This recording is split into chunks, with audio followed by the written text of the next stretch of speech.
ఉట్నూరులో రైతు సదస్సులో deputy CM బట్టి మాట్లాడుతున్నారు. ఇప్పుడు లైవ్ చూద్దాం.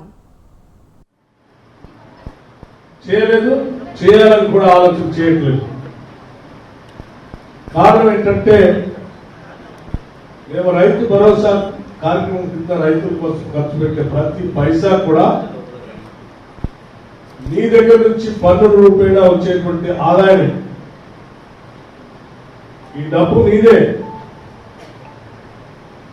మేము పనిచేటువంటి ప్రతి పైసా మీరు కష్టపడి చెమటోడ్చి పండించిన పంట ద్వారానో లేకపోతే చేసినటువంటి కూలి ద్వారానో మీరు ప్రత్యక్షంగానో పరోక్షంగానో కట్టిన పన్నుల ద్వారా వచ్చే ఆదాయంతోనే మేము ఈ రైతు భరోసా సంబంధించి రైతులకి ప్రోత్సహించడానికి అందులో వచ్చి వచ్చిన ఆదాయంతోనే వచ్చే కార్యక్రమం చేయాలి.